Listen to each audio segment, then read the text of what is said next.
Yeah, thanks, Trev. Joining me now, Phil Brown. Phil, 3 games into the season, people will look at this with victories over Darlington away from home and 2 home victories against Radcliffe and Brackley, and say that Harriers have started the season very, very well. Without being blasé, I would have said that was an understatement if somebody had given me 3 wins at the start of the season. And I'm not saying having sort of witnessed a pre-season that was a little bit hit and miss with regards to results. You know, defeated Tamworth, defeated Mickleover, but they were good tests. You know, and I always say about pre-season, when a manager weighs up a pre-season based on results and more importantly performance, you're judging a season as it comes without really knowing what that season is all about. I think we were trying to piece together a jigsaw, you know, with the Tamworth game, that we knew that was going to be not violence on the pitch, but it was going to be a tough old game, it was going to be a tough old gig. And we went to Darlington first day of the season, and it became that reality check, you know, and they were well organised, well drilled, well, you know, in terms of fitness levels, everything. Steve Watson knew what he was doing. They set up to frustrate us to a certain extent, which I thought was an interesting ploy, being at home.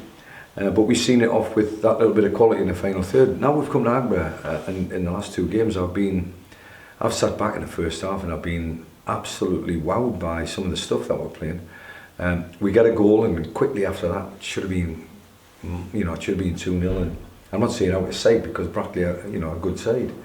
But it was never comfortable at 1-0. You know, Brackley have got a resilience about them which they've showed over the last probably 8 to 10 years at this level. You know, they've always been in and around the playoffs, so they know how to win a game of football, and they certainly know how to not lose a game of football. And I thought coming to the end of the game, there was every chance that they might have nicked an equaliser, and it would have been a nick if truth be known. I thought the first half performance was worthy of being in front, and I thought the second half performance was resilient, and a kind of performance that, as a defensive coach, if you like, I was probably more joyed by the fact that we kept a clean sheet. The couple of 2 ends of the pitch together, and every manager will tell you this, you know, both penalty boxes are the ones that you get paid for, and I thought we got both penalty boxes right tonight. Brackley, as you say, have been in and about the playoff area for since time immemorial, I think, almost since the Vanarama League started. They came strongly at the end. Were you more excited about the way that Harriers saw the game away? Yes. Yes and no, to a certain extent. You know, there was a couple of things that frustrated me that I can put right on the training ground with regards to coaching sessions. And I'm talking about group coaching sessions. I'm really at the stage where, you know, educating younger people, been in the game 46 years, I should know what I'm talking about, but educating younger people to be able to defend properly. And it's not just about an attitude to defend, it's about inches, it's about being in the right position at the right time.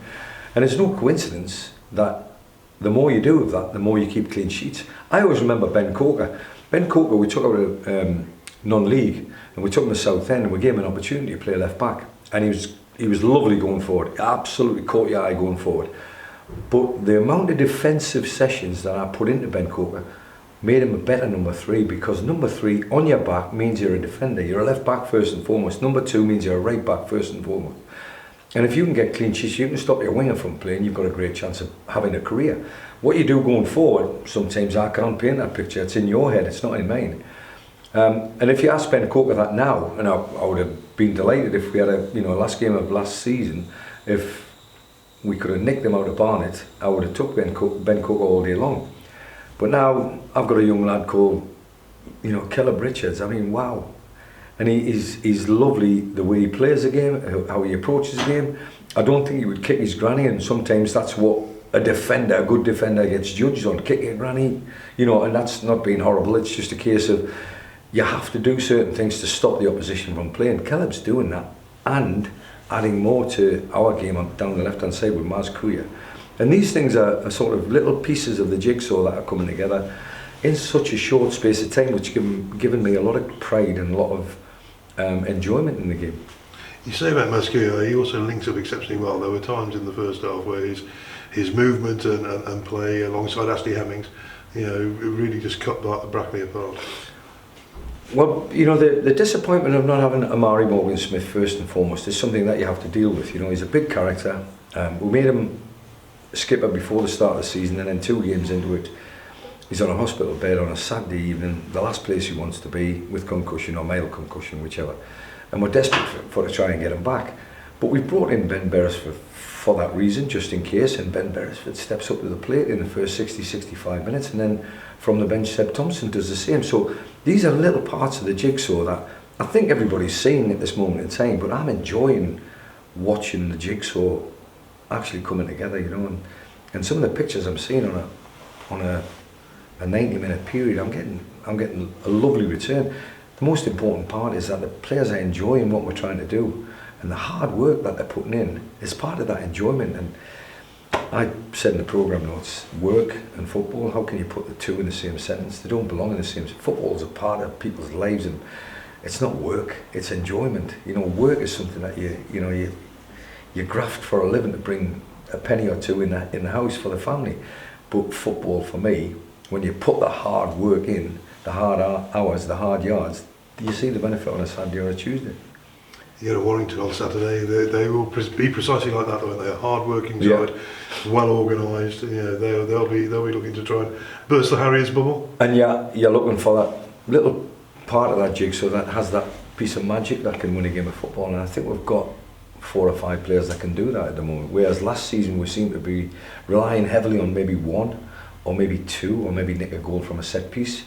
At the moment that's not the case, and long may that continue. But it'll only continue if we can keep the same setup, same team, same formation, etc., etc. And during the course of the season, as you well know, 3 games in, 43 to go, lots of things to happen, lots of hurdles to climb over and get by, and the opposition on Saturday will be one of them.